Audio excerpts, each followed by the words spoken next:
Hello, my name is Sidney Winston. Today, we're going to have just a general, open discussion. I'm going to have a Google Meet. It's all set up.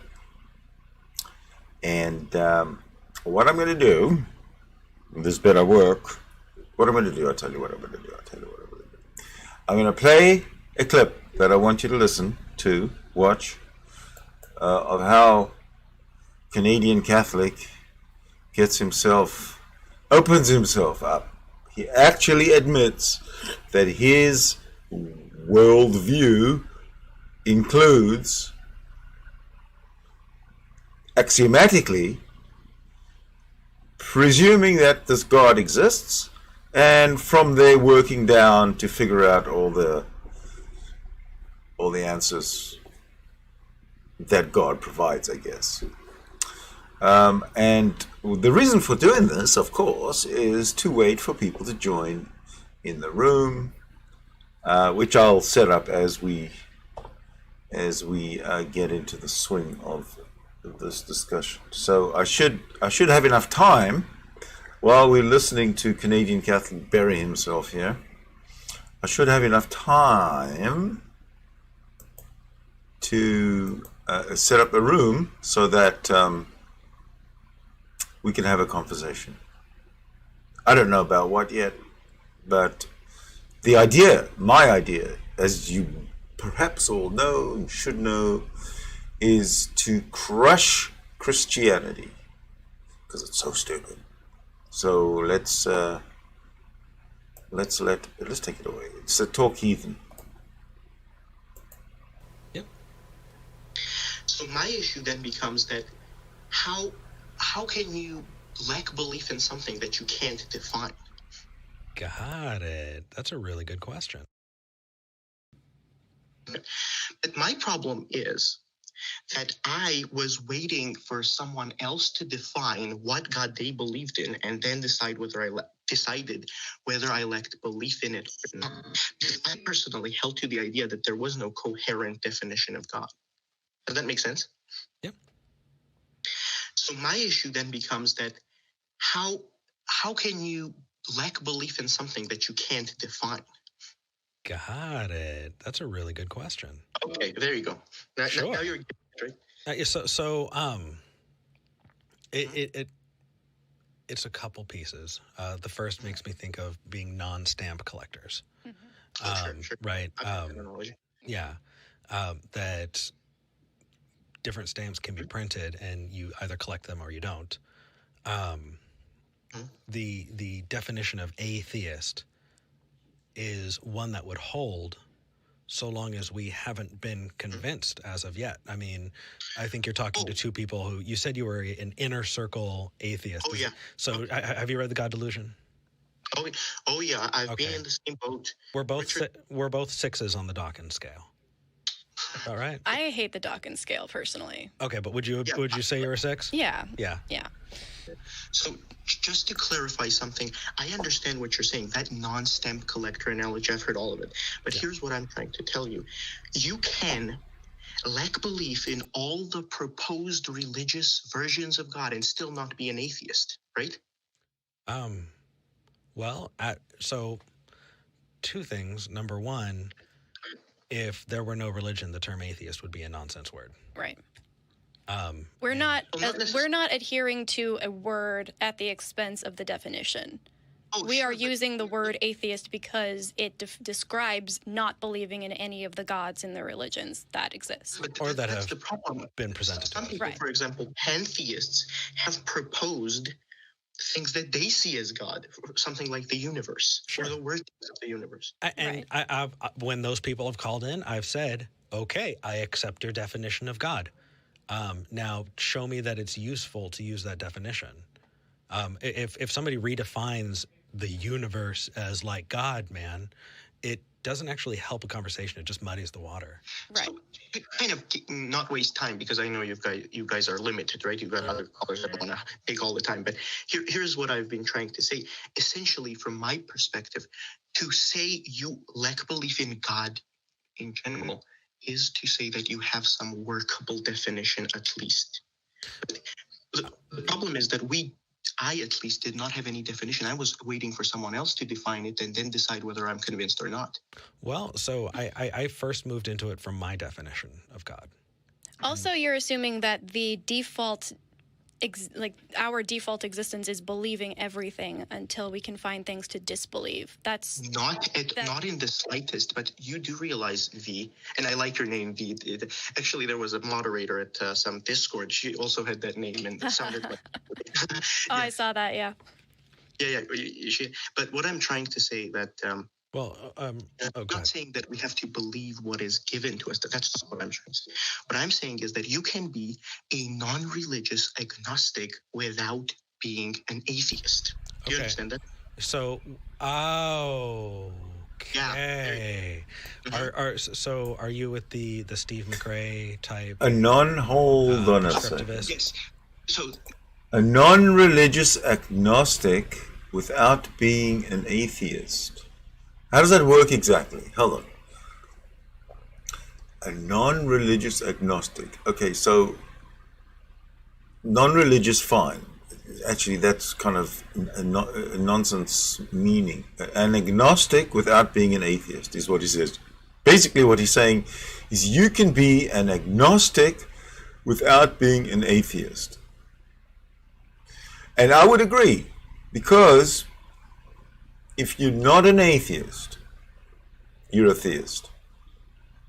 If you're an agnostic, you acknowledge that the possibility of the impossible and irrational and illogical being of God. You say that this is possible to exist. I maintain it's impossible. And if you say it is possible, then in some way, you are a theist. You're not an atheist, you are a theist. Yeah, that's what I'll stick with. On my journey, I went on the Steve McRae type thing, right? And then I kind of went ahead, and now I ended up in, Roman Catholicism. Got it. Cool. Okay. Thanks, Steve. Yeah. Steve, thanks, look Steve. At what you've done. Look at this. Someone clip this and send this to Steve. Steve McRae, you did a bad thing. Catholic. Can I call you CC or something? Okay. CC, name. Okay, CC. Mm-hmm. That's way better. CC, dude. Being a prescriptivist is. Do you want to? I'm kind of at a loss. Yeah. Okay. So it comes down to how we're deciding to use language, right? So there are some people who decide that a word has a definition, and yeah. Yeah. If I accepted the Christian claim, then I would be a Christian. Sure. So just to move it a little bit from the conversation, here's the question that I've been trying to also ask you. Now, okay, I think we kind of made sense of how my journey went, right? From atheism to Steve McRae type agnosticism to some form of theism to some form of Christianity. Right. So I got the journey. What was the convincing thing? Yes. Right. You're being a tease, man. Come on. Oh, we have other callers. I want to get through, and I come on. Now's the time. You can convince us. Do it. Right. So I think the part we were interested in is from when you get to some form of theism to Christianity. Where was that leap? How did that happen? So that link is, from my perspective, this is it, okay? And I'm going to try to describe it as perfect as I can. There are several pieces of, I would say, evidence, broadly speaking, that for me add up to point to Christianity with. This guy uses the word evidence for everything. Whether you can see it, whether you can think it, whether it's irrational, whether somebody else said it, whether a pope said it, that's all evidence. Canadian Catholic, one day I hope you figure it out. With some degree of confidence, with acceptable degree of confidence. Does this make sense? Well, acceptable. There can be very many pieces of very bad evidence, and that doesn't make it better evidence. Right. So you have to hear what these pieces were. Okay, so there are several categories. One of the categories I could bring is that there are some things which we could have predicted to have been in place had there been a transcendent mind. I'm not saying this is strong evidence on its own, but when combined with others, this adds to the level of confidence. Do you understand what I'm trying to say? Is this the contingency argument? I don't think he even himself knows what he's trying to say. Well, it's a combination of contingency and teleological arguments, right? Bullshit. So the issue is that we observe a universe that can be logically seen. Right? Okay, but that doesn't get you to the Christian God. That gets you to some form of deism at its most generous form. So where does that leap happen? Oh, okay. Okay, now as a Catholic, he's thick. He's totally thick. Because he's a Catholic. And a Catholic is thick. Catholic is thick. Thick. So, this is why nothing will get through to him. He's a top-down thinker. Which is wrong. Okay, so a step from that is the evidence that this God, deistic or theistic, communicates with people. What evidence? See, this is where he annoys me. He makes up shit. Just like he makes up shit like Christians make up shit. That's the next step. Okay, how did you figure that out? There are many things we could talk about. Many things. See, he talks shit. This is where I'm going to call him out now every single time.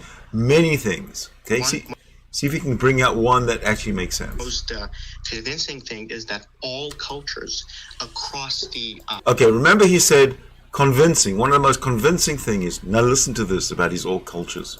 Planet have an innate religious desire to connect with this first cause. And they all have these ideas of a priest, of a shaman that communicates with this first cause. Okay, CC, dude. What I'm saying is... That was his best argument. This is how weak Catholics and Christianity in general is. Not the stories they make up, but this innate evolutionary desire to connect with the transcendent mind. So Bullshit. CC, bullshit. Absolute bullshit. Prove that. A inner desire to connect to a transcendent mind. Really? Who? I mean... You misunderstood me. He did not misunderstand you. You were very clear, Canadian Catholic. You were very, very clear in the dumb... In that dumb thought, the dumb statement, that not very well thought out statement now, and for some reason or other you go back to it over and over and over again. Your best argument is this innate need for humans to create to communicate with divine, whatever, supernatural connection. Do you think anybody has ever made a connection to whatever this God is? Well, not in the way you think. That's not what I was trying to say. I think you misunderstood. I'm. Okay, yes, but okay. How did you determine that person did that? And then how did you determine that person is the God that you believe in? This is why I was trying not to go here, because now we're in a boat where your presuppositions rule out the possibility of supernatural. Well, you need to actually... That is the stupidest thing I've ever heard. You're in a boat where your presuppositions rule out the possibility of the supernatural. Does that mean anything in any language, in any interpretation, no matter which one you use? Because if it does, I'd really like somebody to explain it to me. Thank you. Rule in supernatural. Supernatural doesn't get to join the equation. It doesn't get to join the party until you can actually show that it's viable. Right. Oh, okay, but here's the thing. Do you know how I define supernatural? Or how we define supernatural? Okay, before we define the supernatural, I just want to let you know that the meet room is open. The link is at the top. If you want to join, you can join. And if you do join, then when this is over, it's a 15-minute in total. It's going to be open about 5 or 6 minutes. Then we can carry on in a meet room. And if nobody joins, then I guess this will be the stream. Go for it. An event or an occurrence whose ultimate origin lies partially or fully outside of the universe as we experience it. Now, when you're asking for evidence, when you're telling me, show me the evidence, you are demanding the evidence that originates from the universe as we experience it. So you're very,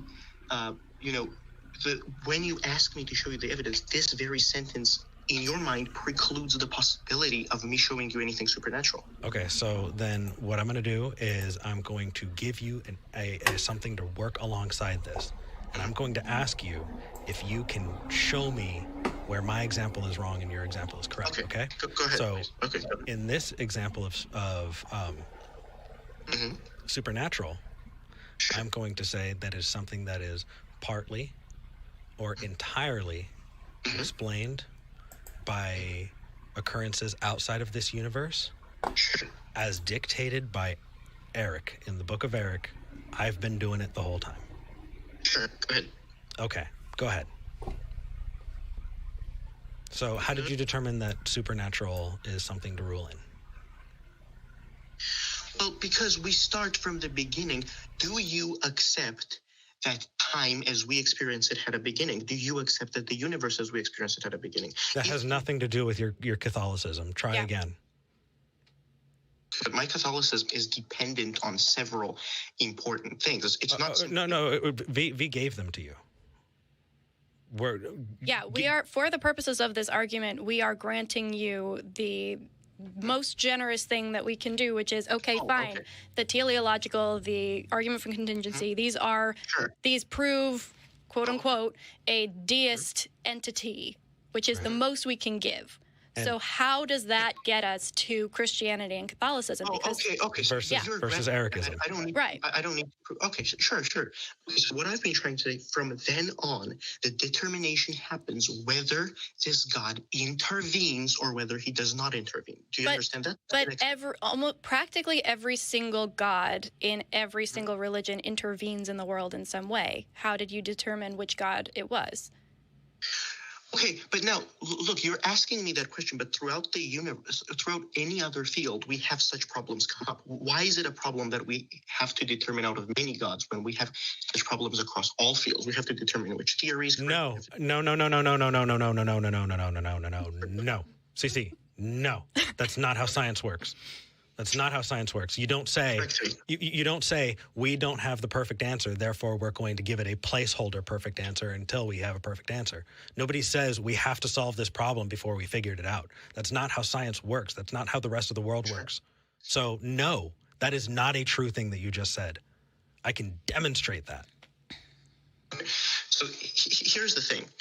We accept that there is a reality where you've granted me now there is this sovereign being, theistic God or whatever. Now the issue is, if there is this God and people, all cultures have had some view of that God, their own, maybe mythological view, then isn't it too much of a coincidence, and isn't the workable assumption, at least in this case, that this God has at least in some point intervened, and this is why they have this innate desire to represent this God, to talk about this God, to invent imagery of this God? Does that make sense? That's a big leap for me. I don't understand why that needs to be the case. Well, that is the most natural conclusion. No, the most natural conclusion is people make things up to explain what they don't know. That is a conclusion that does not require any magic, any supernatural events. All it does is explain human nature that we can show. Okay, sure. Occam's razor. You disagree that there is an innate religiosity in people of personal cultures? No, I disagree with the fact that you're trying to tell me where it comes from. We are not sure where that comes from. I acknowledge that most cultures have a religion, and that there are similarities between them. Okay, I read an amazing interview with someone, and for the sake of this conversation, you've already conceded, even though you don't believe, that there is this theistic being, right? Well, I conceded that, but where you're jumping to doesn't hinge on that at all. It could just be two people talking to themselves. Yeah. It could be the existence of mental illness, which we can also show. He doesn't give up. Across all cultures, there's a mental illness that... Yes. Yes. Psychopathy, schizophrenia. There are times that we've directly seen somebody experience a seizure and then have been told, "Hey, you were possessed by a demon." We have experienced many cultures that have, again, tried to explain something they didn't know by making up stories about it. Happens today. I'm just curious why you think that some kind of worldwide mental illness type event is any less realistic than the idea of a creator who is intervening supernaturally. Good question. Like, where is your baseline of what is ridiculous and what isn't? Well, as I said, for me, it works the other way around. And this may be because I'm like kind of one step ahead, but Here it comes. Well, for me, it operates differently, right? I see it from top down. I see from the top we start, and we have this theistic being, and then if we notice some things we would expect, this reinforces the confidence. So what would we expect if this theistic being had communicated with people? We would expect people to have some sort of desire to connect with him. Okay, so do you realize it's a called self-fulfilling prophecy? You just perfectly described it. You perfectly described what it is like to approach a situation with an idea in your head and then looking for things that support that idea. That's not how science works. That's not how logical thinking works. It's actually it's the definition of what's that bias? Confirmation bias. My brain. I know. Confirmation bias. Confirmation bias. That's it. Thank you. Yes, that is the definition of confirmation bias.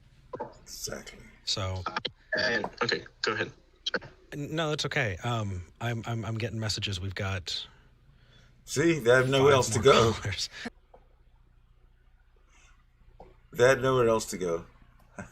Okay, so here's the meat. As you can tell, I'm in it, and until somebody else joins, if that's going to happen, I'll give it a couple of minutes. We can have a yakety yak, chat. In fact, I'll go in there right now and see if I can figure this out without messing things up. Okay, see you in a little bit.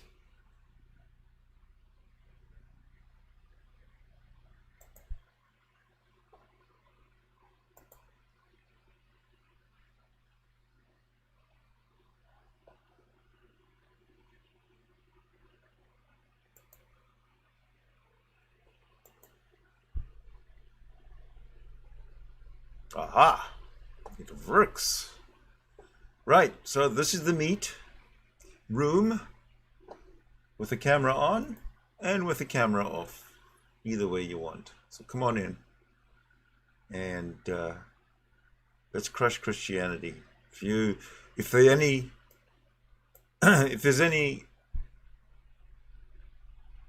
any Christians out there who want to be crushed, come on in. I'll crush you. Go. Crush you like a little bug. That's how it works. How long should we give it? Anyone in the side chat, they're going to come in and rally for atheism. It's not even for atheism. It's just that creationism is such bunk, such nonsense, that it's worth debunking. In fact, it's probably better to inundate the audience, the viewers, with science. And I did that last night. Last night I couldn't sleep very well, so I was up and I ran a three-part series by Aaron Ra, explaining how there is no God. He was pretty much reacting to a pastor who was coming up with nonsense, and Aaron Ra was actually debunking it. It was actually it's on my channel from yesterday. It was very entertaining. I couldn't sleep when I started it. It was 3 parts, about 30 minutes each. I was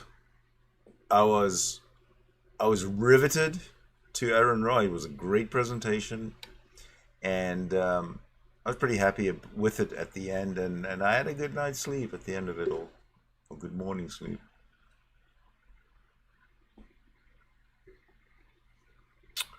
Cryptomeria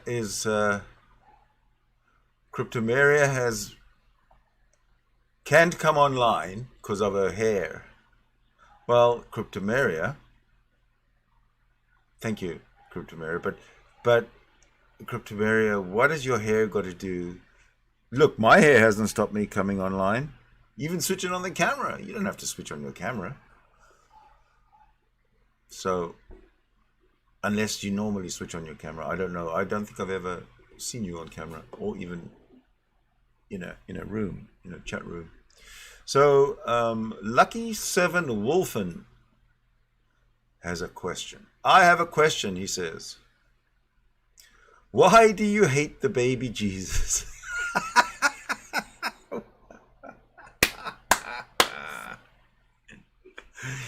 Okay, Lucky7.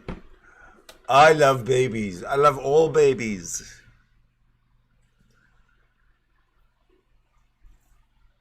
Even fictional babies. I love them all. Little sweet. Even fictional Hitler. Oh, sorry, even baby Hitler. Yeah, I must have loved him. Everybody must have loved him because he's a baby.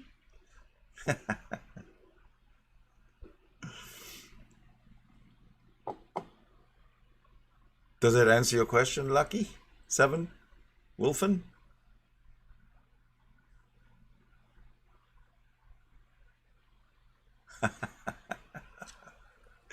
You guys are funny. All right, we have somebody. Who do we have?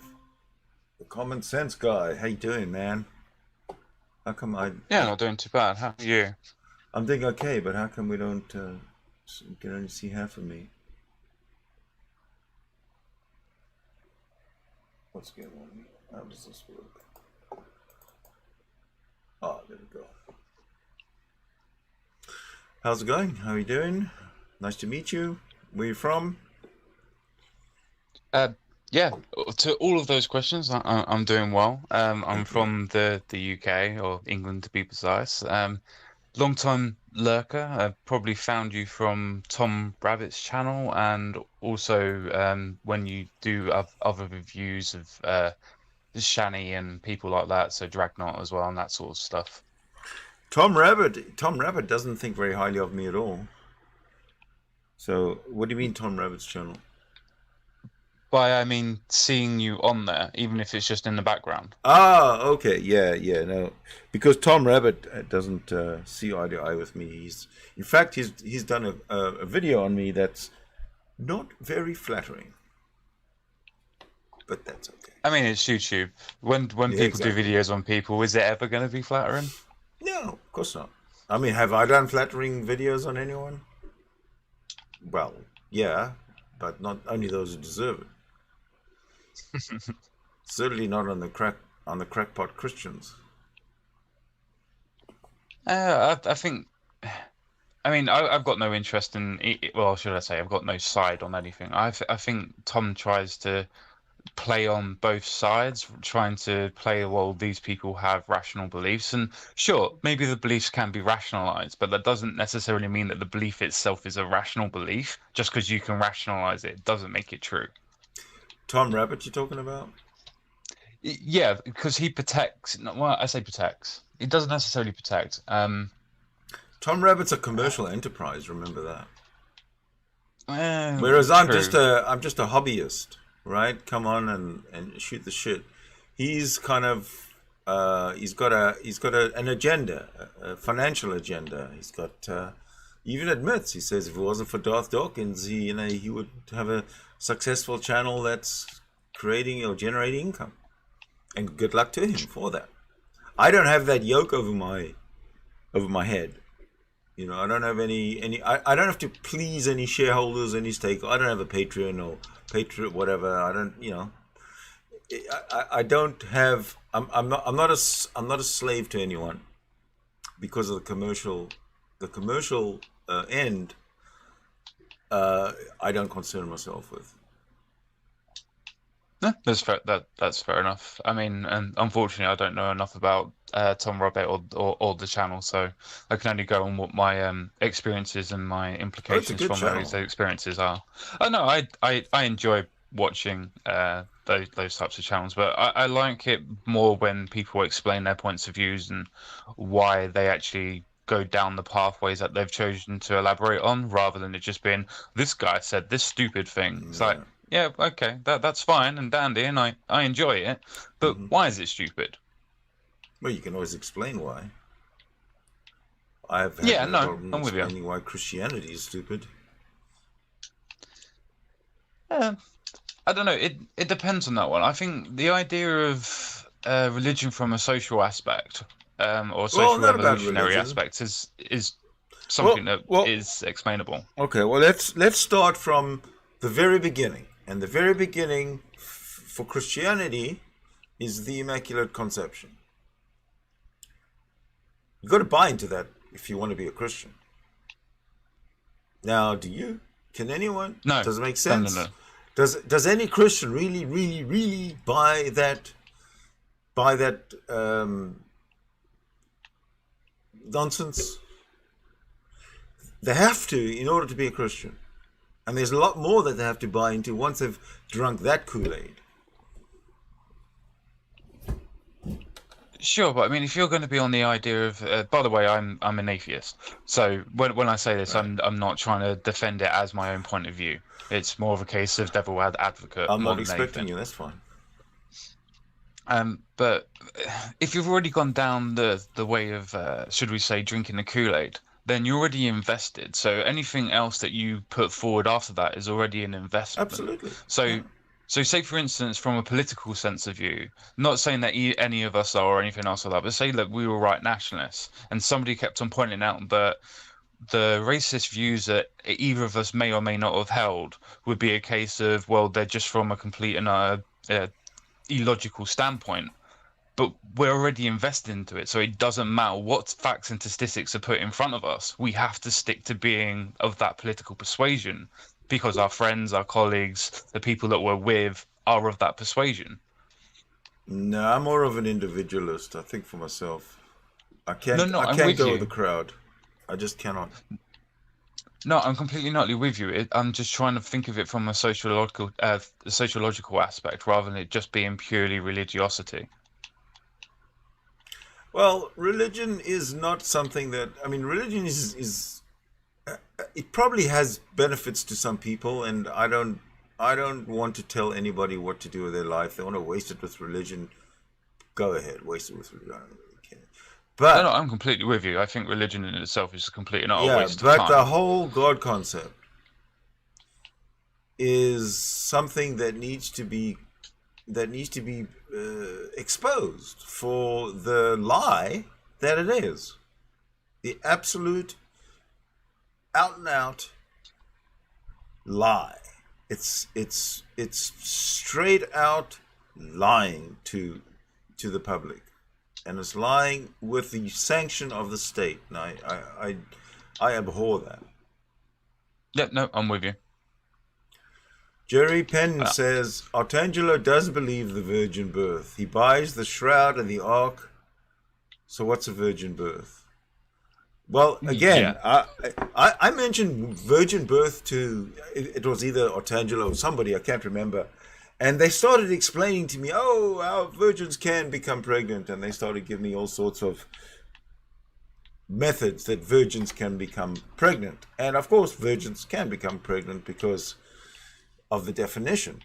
So yeah, that is why I referred to it in the original, which is the Immaculate Conception. Because in the Immaculate Conception, there's no explaining any other way than through the divine intervention. divine penis of this God. Fair enough. Whatever, yeah.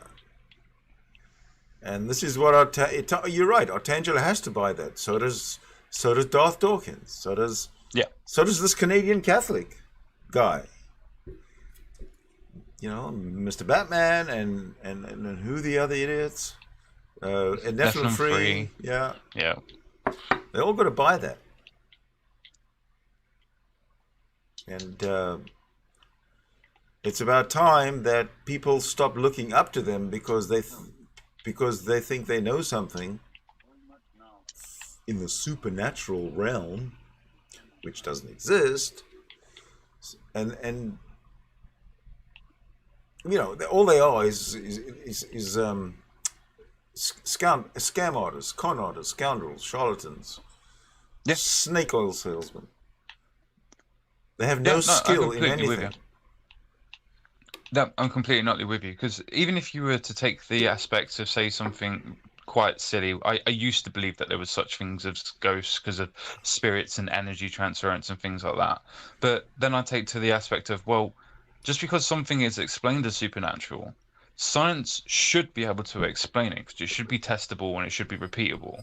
And once it is testable and it is repeatable, it is no longer supernatural. It would become natural and explainable. But if there's nothing to test, then the only logical explanation for the nothing to be tested means that there is nothing to be tested. Does anyone know if Darth believes in free will? Yeah, I don't think he's a Calvinist. So I don't even know what that means. Calvinist, free will, blah blah. What is free will essentially? See, I personally don't actually know that. It's one of the things that has like massively interested me in philosophy. Like, I can see the idea of determinism, and I still understand the idea of when it comes to like situations and choices. So, say for instance, you see a lion, you probably have the choices of at that minute in time, probably three choices: run, fight, or shit yourself. Maybe a part of all three of those may be put into place at some point, but those are your three choices. That leads me to the point of determinism. But then I come to the point of the free will, which is the case of, are you going to fight or are you going to run? And that's the bit where I'm not fully embedded in the idea of determinism, though it may be my misunderstanding of it. Well, none of it really makes any sense at all, because we is what we is. Reality is what it is. One thing we cannot escape from is that reality exists. We're part of it. You cannot ignore that reality exists. From that, we can infer that there is no non-reality, because here we are. There's reality. So the opposite cannot be true, right? Yeah, as Tom Jump would say, I think, therefore I am. Yeah, exactly. And the law of excluded middle, which is what the theists always jump to, proves my point. You can't have existence, or reality, which we know exists, and non-existence at the same time. But we do know that we have existence. Therefore, the non-existence is not. So, to talk about it is irrelevant.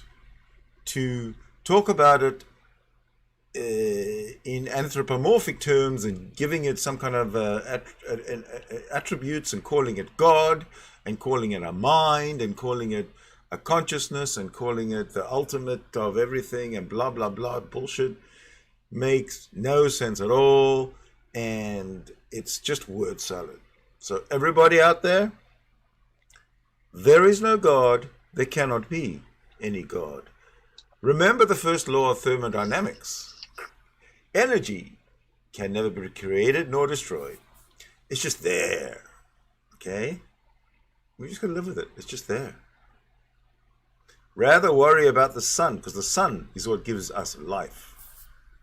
We don't have to go we don't have to go back any further than from the sun. So pray to the sun if you have to, but that's about all we got. That does actually, not the sun part, but the bit that you were talking about beforehand. It does actually make quite a lot of sense, because even if you take it from a purely philosophical point of view, it comes to the point of, even if you're a determinist, or even if you are a libertarian free willist, if you will, it still comes to the point of, well, you have ideas, you have doctrine, you have arguments. Those arguments can be formulated, put forward, postulated, but nothing really can be proven with all certainty.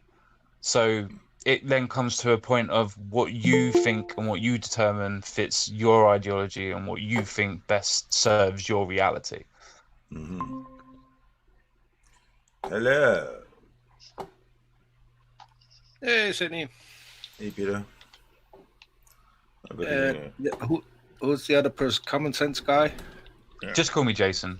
Okay, hi, Jason. There we go. How you doing, buddy? Doing fine. Doing fine. Wondering why Google Meet decided to mirror my camera. I spent 10 minutes trying to figure it out. Can't figure it out. I don't see a camera. I see a... Yeah, well, that's my virtual camera, but it's mirrored. Oh, you mean mirrored like back to front mirrored? Yeah. So no clue why that is happening. No. Would have no idea. Google's a very, very funny application. Yeah, I don't use it at all. Oh, you think it's Google? It's probably because I don't have these problems on StreamYard. I would imagine that Google Meets isn't set up for a virtualized camera. So instead of it being a plug and go, which Google would normally pick up straight away, if it's a virtualized camera, it normally has its own indented settings, which Google doesn't normally pick up. It does have settings. Google Meet does have settings. Yeah, but the standard settings normally doesn't pick up from a virtualized camera. Yeah. Oh, I see what you mean. General. I don't know. You assign the camera when the moment you get in, so the signal is pretty much the same as a normal camera would be. I don't know. No, it's not a big problem. But it's okay. We got your best side on that picture. Yeah, you've got an eagle there. Yeah, I did have a church sign, but that just doesn't work if it's mirrored because nobody will be able to read it. Unless you have a mirror handy. That's just weird. I've never seen that happen before. Me neither. It's a first for me. I still haven't seen it. Yeah. Well, the eagle is supposed to be on the other side. Oh, dear.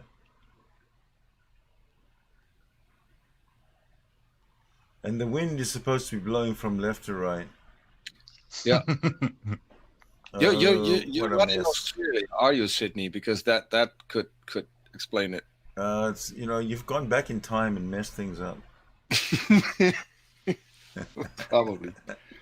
For now, I've messed up your stream talking about tech stuff while you were in the middle of having a conversation. So no, let's get back to the. If you're preaching Christianity, then you're messing up my stream.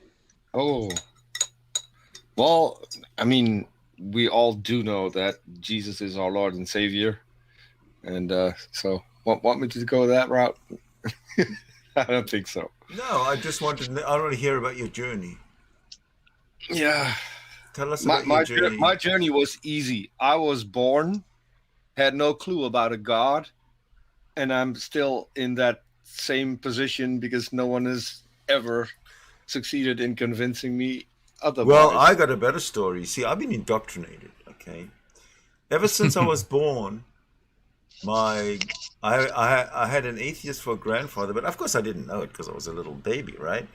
But ever since I was born until he died, and I was about 8 years old when he died, he used to say to me every single day, multiple times, many times, he'd say, just remember, Sydney, energy cannot be created nor destroyed. And he said, and I grew up, by the time I was 8 years old, it was in my head, energy cannot be created or nor destroyed. Energy cannot be created nor destroyed. It was just part of my DNA thinking, my thinking Yeah. DNA. So when somebody tried to come and talk to me about, creationism and God and whatnot, I remembered, the energy cannot be created nor destroyed would always be there at the back of my mind. So when the God came up, and where does God come from, and he explained God, the what would come back at me would be insults. You don't know, you don't understand, you're too stupid, you're this, that, and the other. But I couldn't help it, man. I was indoctrinated to believe that energy cannot be created nor destroyed. Atheist indoctrination is Yes. the best kind of indoctrination, because there's no escaping from that. That's right. True. So is it my fault? Is it my fault I was indoctrinated with that? Yeah, no. Once you're indoctrinated with logic, there's no way in hell that you're going to believe in a God, because gods are illogical. So it's not possible.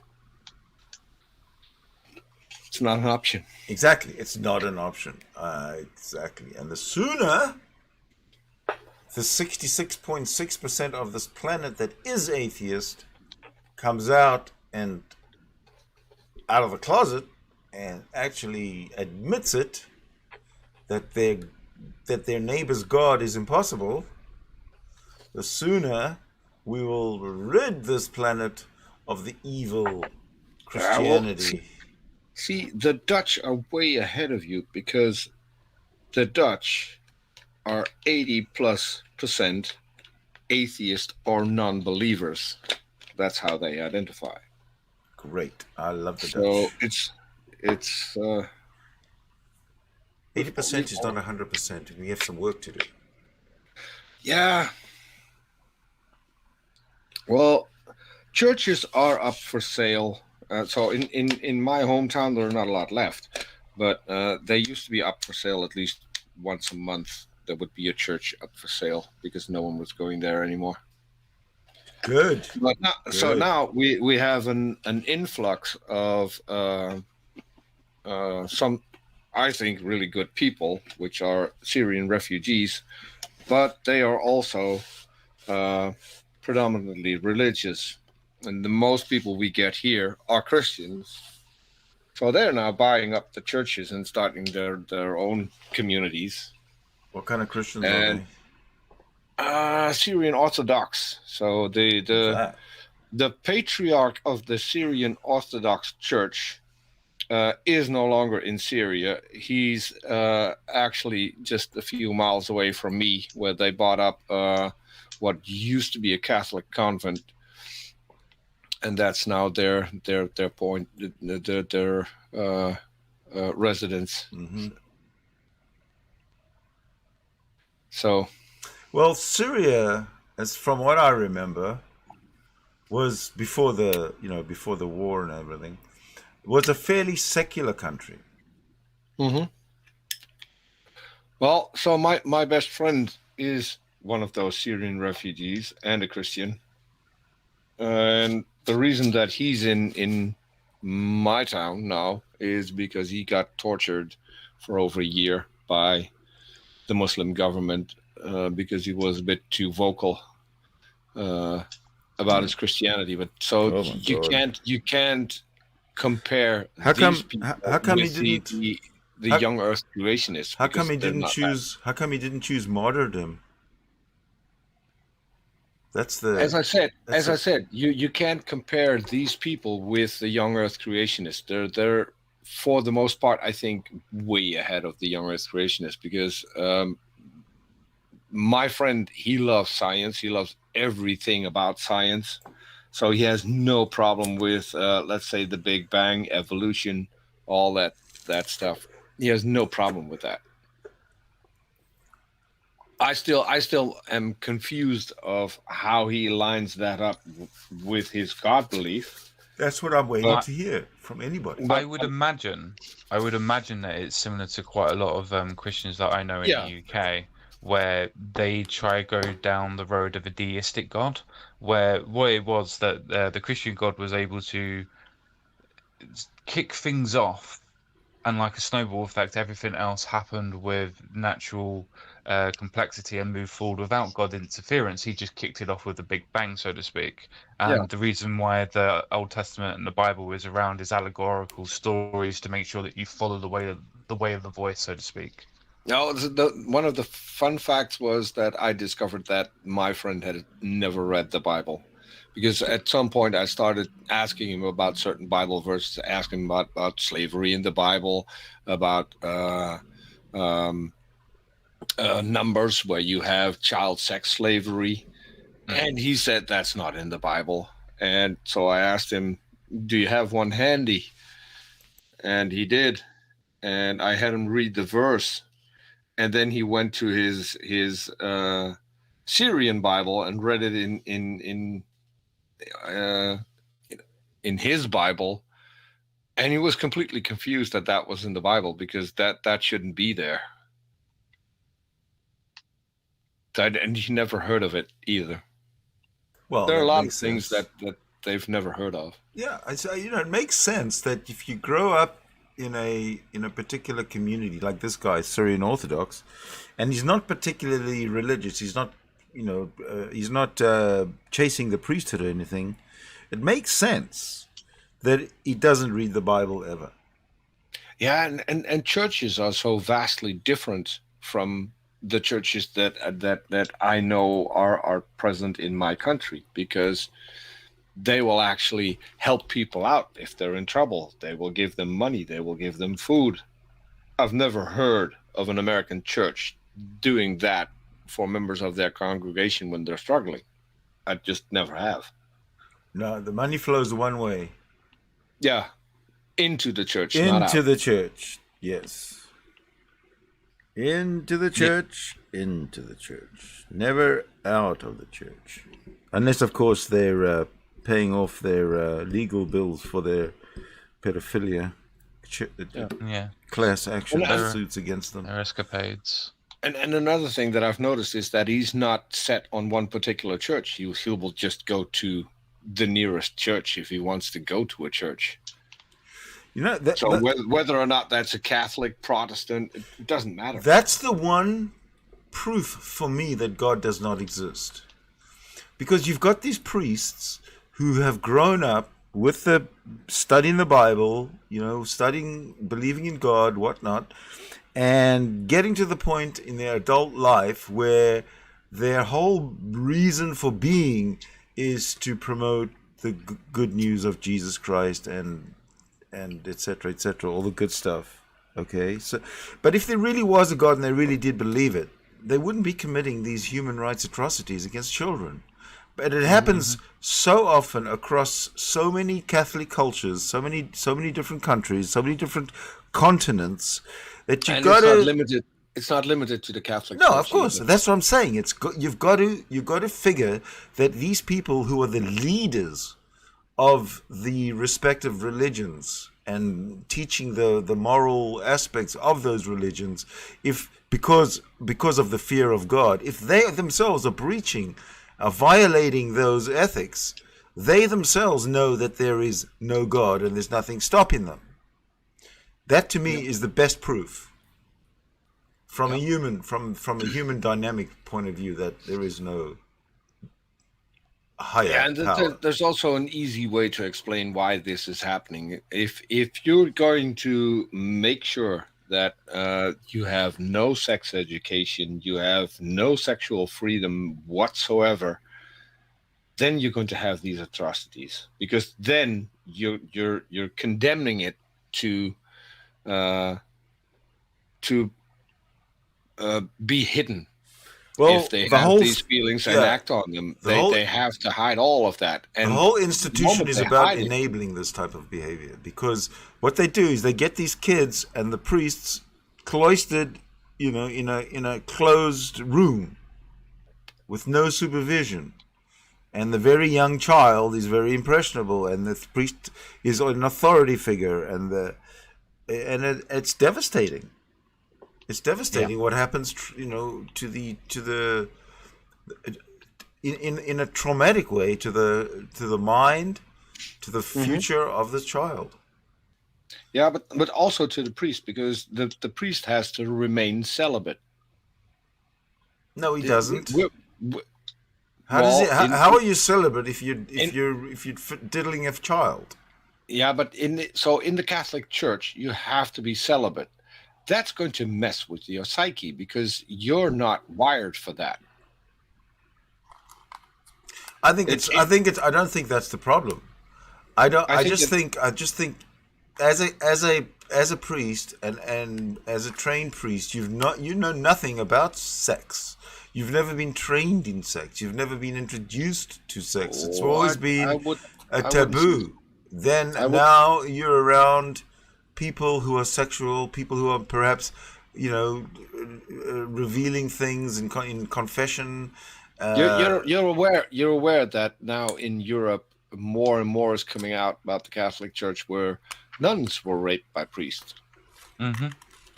Listen, I'm not aware, but I'm certainly not surprised, and I'm certainly not. Yeah. And I'm almost willing to bet that the farm that this has been something that's been going on for well over 1,000 years, if not longer. Yeah. I mean, just look back at the popes. We've had some magnificent popes. I don't remember his name. There was a pope. I think it was the guy who also banned streetlights and trains because they were going against God for some reason. Humans weren't supposed to transport by train, and streetlights. God made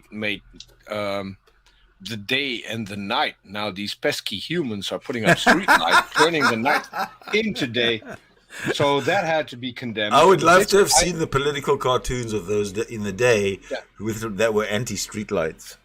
But so I think that was the same Pope who had prostitutes race through the Vatican, and I think it was over cherries. So we need a Pope like that today. Yeah, we need a little bit of in the Catholic Church. Let's bring prostitutes in. I mean, perfect. Yeah. Instead of the Olympic Games, we should have the Papal Games, and then have and they had to race naked as well. So talking about naked, I think we could revive the Catholic Church to the point where women are dismissed so lowly that they don't have to wear clothes. They just, like animals, they might as well just run around naked because they're just women. What do you think? I'm going to pass on answering that one. Are you sure? No, hold on a second. We're talking. The Catholic Church is very dogmatic. I'll be the devil's advocate and play the Christian. Okay, now, Sydney, this idea obviously has come from your sinful mind because you would want that to happen, and now that's why. Well, it is written. My wishes are absolutely negligible compared to what is written in the Word and how we must live according to the Word that is written in the book. According to the Word that is written in the book, the book of knowledge. The God of the Bible designed and of the Quran and of the Torah designed humans to be naked. Those pesky humans ate from the fruit and then decided but men to eat clothes. Men have consciousness. Men have intelligence. If you're a true man or woman from God, then you should be naked, just like Adam and Eve. Listen, if all the women of the world were naked, we'd have a lot of better things to do than fight with each other. Mm-hmm. So I'm now pleading. I'm pleading to the women of the world. Take off your clothes. Hold on. Since we're talking about clothes, let's talk about the guy who wears pants backwards a few days ago.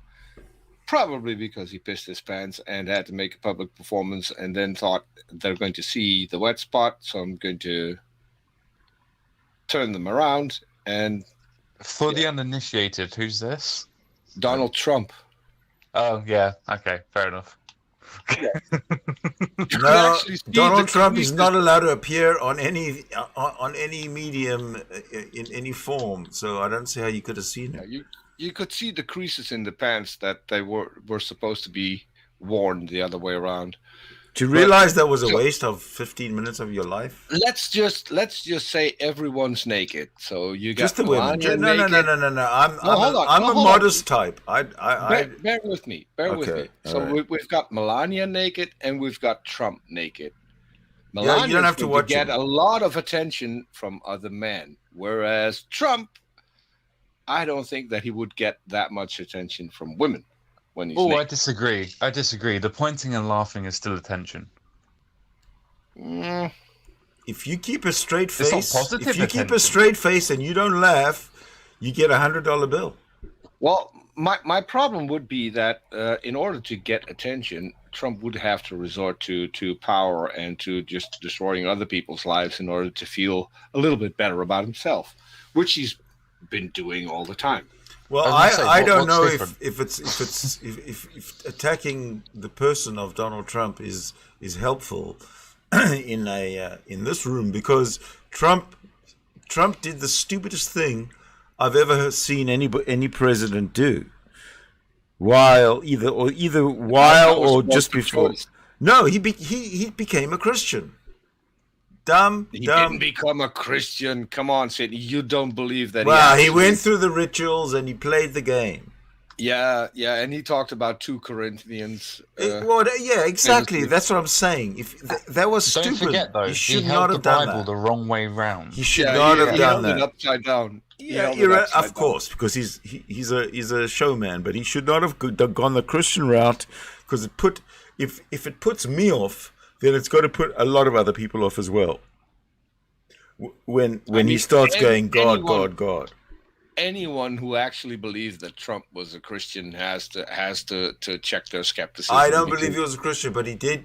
But when he got up on his platform, when he did his rallies, and he started railing against Joe Biden, who Joe Biden wants to take your guns away. Joe Biden wants to take your God away. Joe Biden wants to allow immigrants to come into the country. Blah blah blah. Well, that's well calculated. If you, I understand that. Well, Joe Biden has now an obligation to take God away, because Donald Trump, he promised that Joe Biden was going to take God away out of our lives. So come on, Joe, step up to the plate. Yeah. So I don't think so. First of all, I don't think that Biden should take God away, because that would be the wrong way, and that would just be fueling Christianity. You can't fuel Christianity. Christianity's dead. No. You in the US, you definitely can. You may not be able to actually fuel Christianity, but what you can fuel is the idea of martyrdom. You're taking away my precious right. Let there be Christian martyrs raining from the skies. I don't give a shit.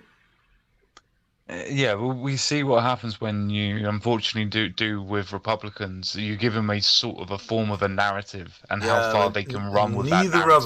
Neither of the three of us live in the United States. Yeah, but they have bombs, and if they win, we're going to get bombed. Yeah, they still have a military budget that is bigger than the rest of the world combined. Yeah, but that only matters. That only matters if you use it against somebody. Yes, and so if you've got a Christian conservative, someone like Mike Pence in the White House, Joe Biden, he's a Catholic, for fuck's sake. Yeah, of all the things, he's not technically. Of all the things we need is a Catholic in politics, and we've got one as a president, a Catholic.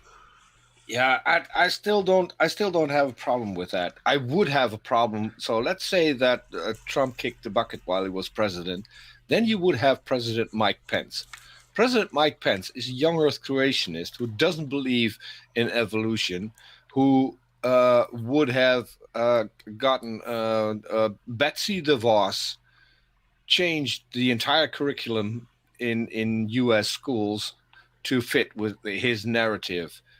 Yeah. Those are the people who are dangerous. If you get those people into position of power, which would happen if you're starting to condemn religion, then you've got a terrible problem.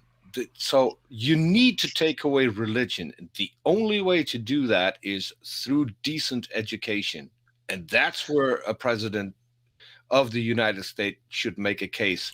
Make education better in your country and make it accurate. Correct. I 100% agree with you. In fact, I was educated I went through high school in the 70s, and I had a better high school education that was free of religion then, and that was Yeah, me too. many decades ago. Yeah, me too. But the whole system sucks in the U.S. You've got a school board. The school board is made up of concerned parents or people who aren't even parents, but who want to just change the curriculum. They have no clue what they're talking about, but they decide what the textbooks are going to be, what they're going to say, and what is and isn't taught in school. We saw that in the Kitzmiller versus Dover case, where they tried to sneak in creationism in a school. All of that was down to the school board, who are people who are not qualified to make those decisions, and yet they do all across the U.S. And that's where you need a big change. The people who are going to decide on the curriculum need to be the specialists on the subject. Yeah, so but maybe Peter, science textbooks, those need to be compiled and chosen by a scientific community. Same goes for biology. Same goes for pretty much everything. How do school boards work? How do you get chosen? Firstly, you got to remember that probably they got to be a parent. They get elected.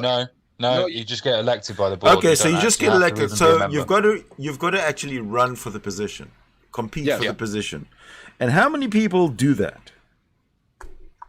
Those people, so the people who do that are the people with an agenda. Exactly. Very few people actually run for school board trustee. So the problem is not with anything else other than the public interest, the lack of public interest. The people who run still get voted in.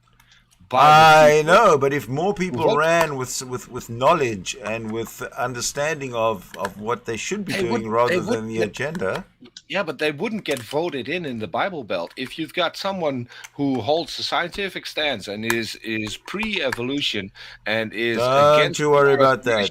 It doesn't all happen at once. It starts out on the fringes and it creeps its way into the Bible Belt, and before you know it, the Bible Belt is no longer. No, I think you're... Think positive. I think you're woefully misinformed, because that is still going on today. It is still going on today. I'm not saying it isn't. No, I'm I'm not misinformed. I'm just thinking ahead. Keep in mind, I think one of the Koch brothers is still alive. And you mean Koch? Yeah. Well, Coke. Technically. Coke is what I understand it to be. Yeah. Koch. Yeah, Coke. Yeah, they started the wedge movement and put millions, if not billions, into that. What's a wedge movement? The wedge movement is they tried to on all positions of authority get in fundamentalist Christians. And so they would support those. Oh my God. And they would get them elected.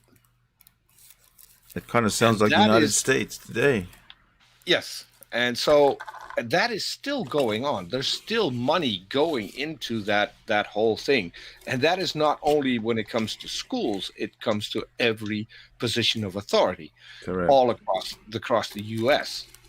Yeah. And those people are actively working to get fundamentalist Christians in positions of authority, no matter what authority is. Well, that's why you'll have all these Christian fundies in these school boards, because they're not in the cities, they're out in the boonies, and those are the only types of people who live there are Christian fundies. And not only that, that's how you got Mike Pence in the White House. Right. Yep.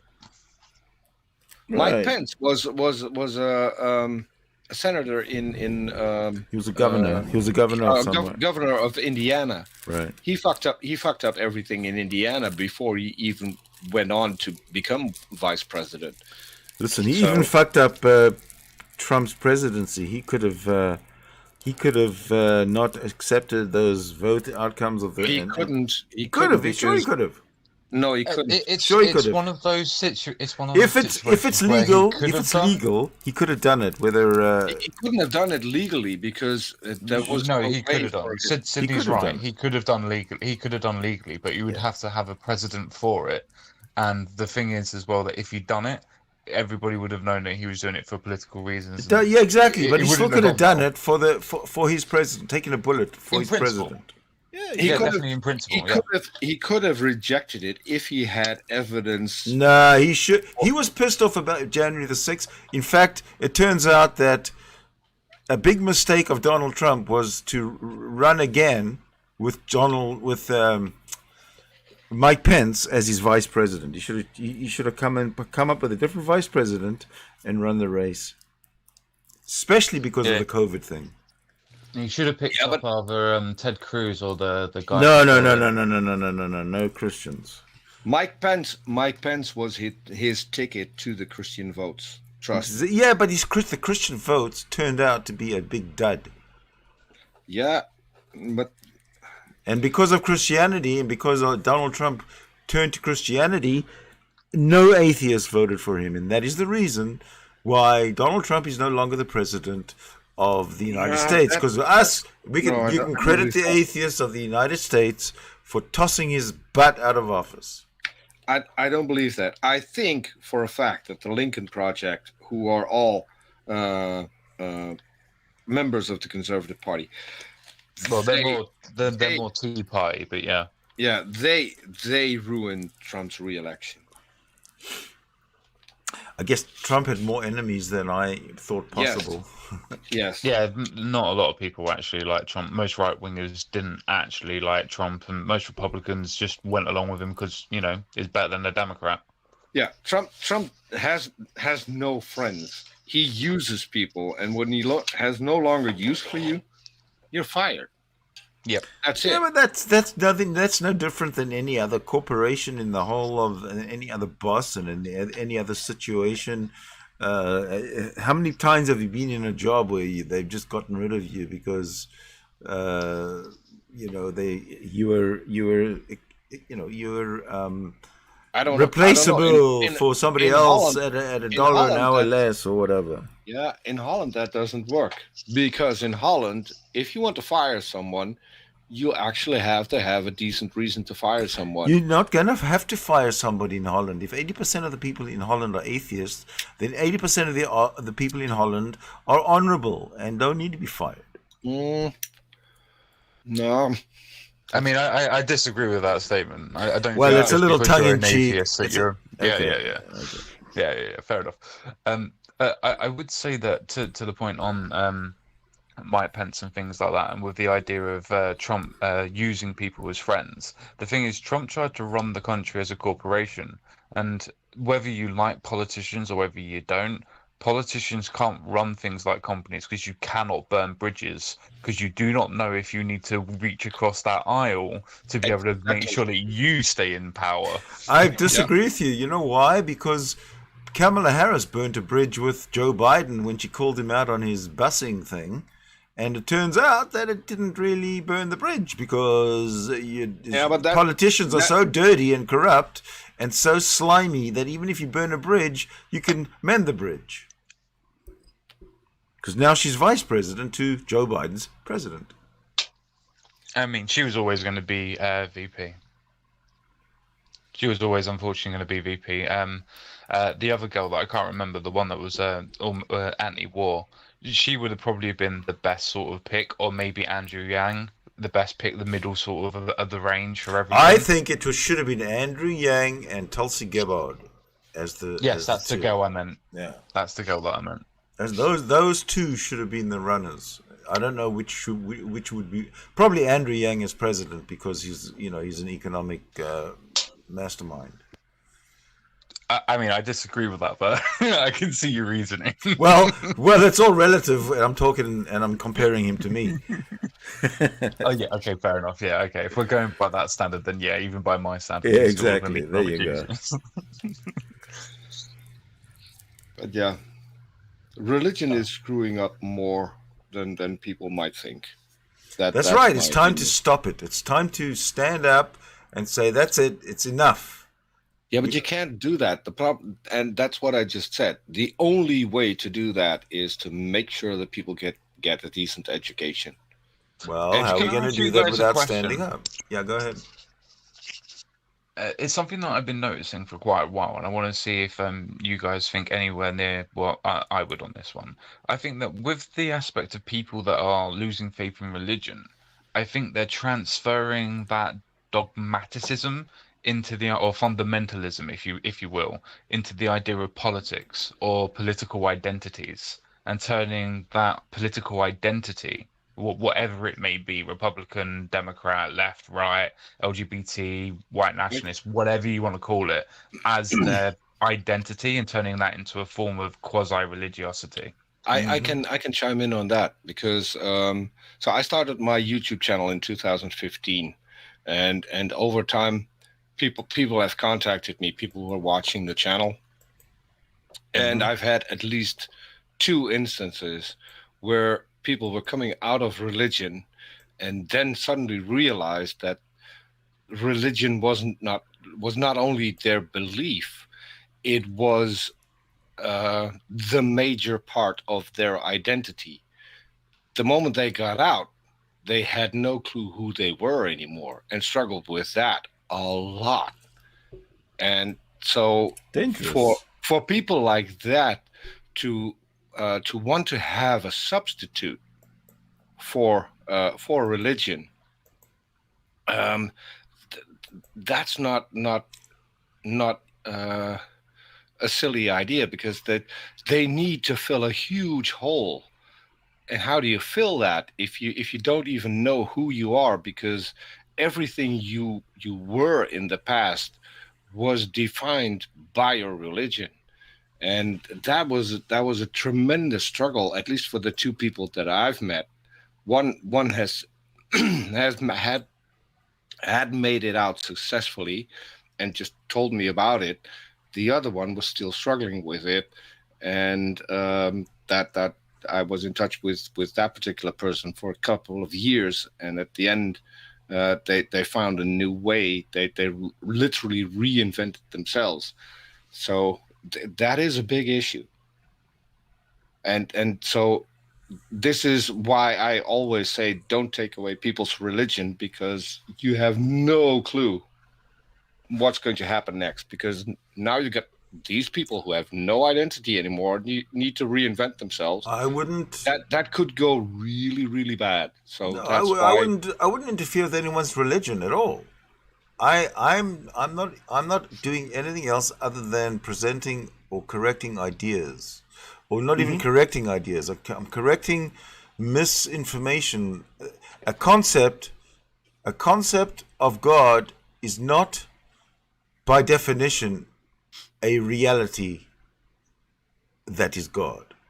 And this is what Christians fail to grasp.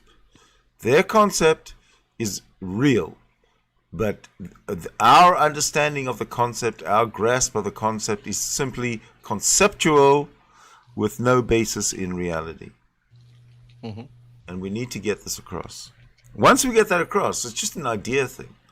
Then their religion either transforms or progresses or whatever. It doesn't really matter. It's a matter of getting people's minds, pretty much bringing people's minds to the level of their potential intelligence. Because we're smart. We're human beings. We're very smart. Why are there so many dumbasses out of the 7 billion people? How many? Most of them are dumbasses. How can this be? We've got to change that. I think we give ourselves more credit than we actually are worthy of. We're still animals at the end of the day, regardless of. I absolutely agree with you, but that doesn't mean to say we have to, have the intelligence of animals when we are capable of having the intelligence of human beings. Well, let me throw you something. So, and this is me being Dutch, looking into the US and having most of the people that I talk to online are from the US. So that's where I base that on. Those people grow up with you have to believe the authority. So you go to church several times a week. The guy who's in the pulpit, what he says is the truth. Mm-hmm. There's no questioning the guy in the pulpit. And that's how they grow up. If you then grow up with a mindset like that, and you see a politician talk, that guy has the truth, right?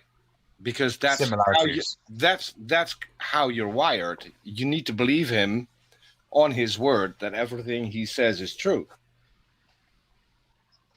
Just an idea. These people haven't developed critical thinking skills. No different to a school teacher and a doctor and a principal. Whatever. No, because the school teacher. I think what he means is it comes to the point of the politician speaks, reacts, gets the same audience levels of what somebody from a church gets. Yeah, a teacher's up front and is a member of society, but the politician gets the TV reviews, gets the stories written about him, gets the people, gets the respect. That's a person of authority by the way that they've been grown up and shown how they've been to grow up. I think that's what you meant, right? Yes, and a good teacher will not have a problem with one of his students proving him wrong if he's actually wrong. That's the difference. And in school, you do learn how to think critically, how to be a skeptic. But if all of that is already up against how people grow up, how people are indoctrinated, then it's not going to do much. The first years of your life is where you form the synapses in your brain. If your brain is already wired to accept authority, that is a hard thing to step away from. Yes, I agree.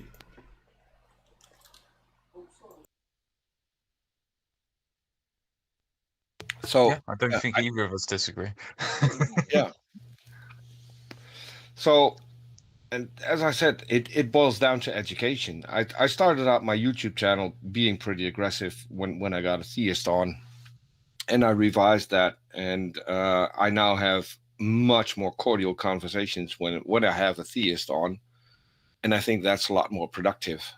And the reason I can say it's more productive is because of the responses that I get, emails that I get of people who actually walked away from church. Yeah, no, completely not with you on that one. I've noticed the more that I have the charity of good faith, of even though I completely not only disagree with any theist regardless of religiosity, if I treat them as the fact of that they honestly believe what they believe and treat them as honest as I can be and treat them with respect, even if I don't convince them, people that think of a similar nature, if they've watched the stream or listened to it, they have a resonation that can then change their minds. Yeah, I had that. So we had a really shit guy on, and it is probably the biggest shit show on our channel. That was the first show that I did with my co-host Robert Reed. We had a guy on from Cleveland Street Preachers, a guy called Joseph. He was an asshole. Once he figured out that he could both trigger Robert and me on the topic of rape, and then accusing us, have you ever had sex with a woman who had something to drink, then you're a rapist. That's where it pretty much started. I had a Christian come into the comment section and asking questions. That same Christian also approached the street preacher, and got replies from him. And so at some point I said, okay, I want to have you on our show. And this was a woman from New York. I said, I want to have you on our show. So we set a day and time for the show, and I set it up. And mid-show, she tells us, well, I'm no longer a Christian.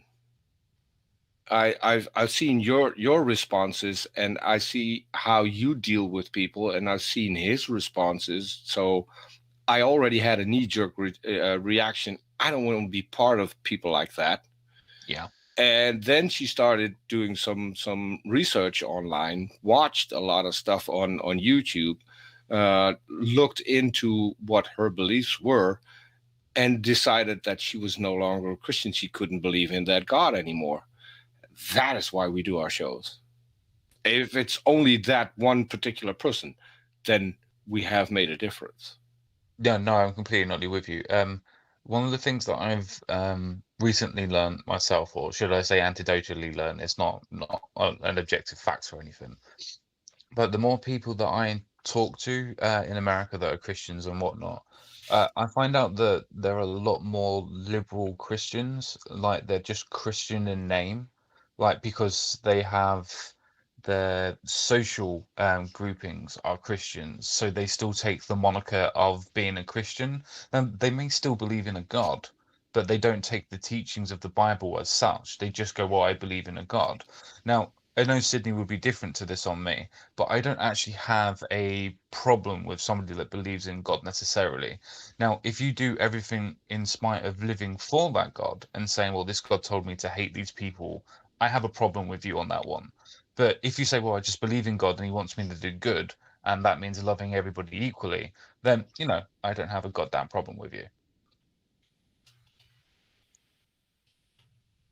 I just think that that's more of something that I think the little battles are the ones that we should concentrate on more. Because if you are able to, as you and Sydney said before, if you're able to sort of damage those external walls of Christian communities and you let in small little Trojan horses of people that are going to be talking to other Christians anyway, and they dull that fundamentalism, when they come outside and start interacting with other people, that fundamentalism's already gone. So it's already an easier conversation. Yeah.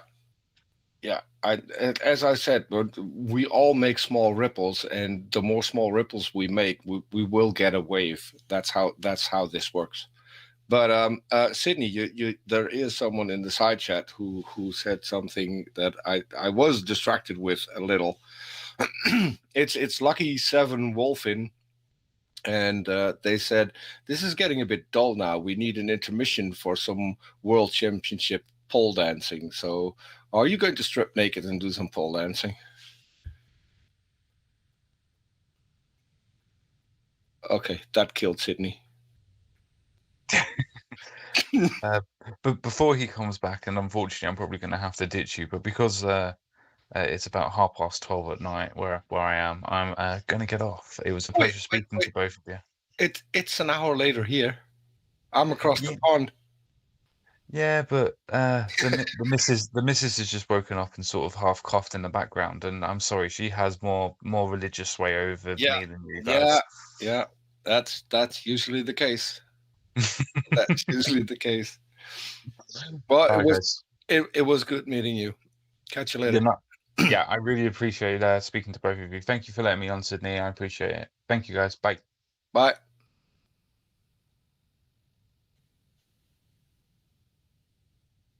Sydney, are you still here? If you are, you're muted. Hello? Sydney has left the building. I just had to take care of something. Sorry, I had to run. Okay. So you didn't hear the question? No. What was the question? Oh, so someone in the side chat, Lucky Seven Wolfin, said this is getting a bit dull now. We need an intermission for some world championship pole dancing. So I suggested that you strip naked and do some pole dancing. Oh, my camera was off. That's what I was doing. While I was mute. Oh man, sorry, man. Next time. Well, I gotta go and take care of something, and I'm gonna have to end this. Yeah, no problem. Rather abruptly. It was good talking to you, and it was good meeting Jason. You said? I think it was Jason. I have no idea. But, okay. Yeah, we'll do this again. Okay. Okay. Take care, man. See you later. Bye-bye. Bye.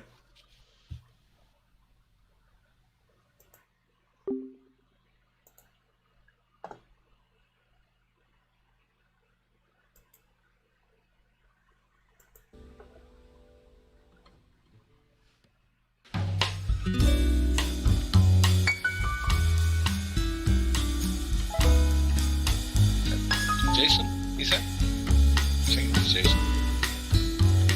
So, okay. Yeah, we'll do this again. Okay.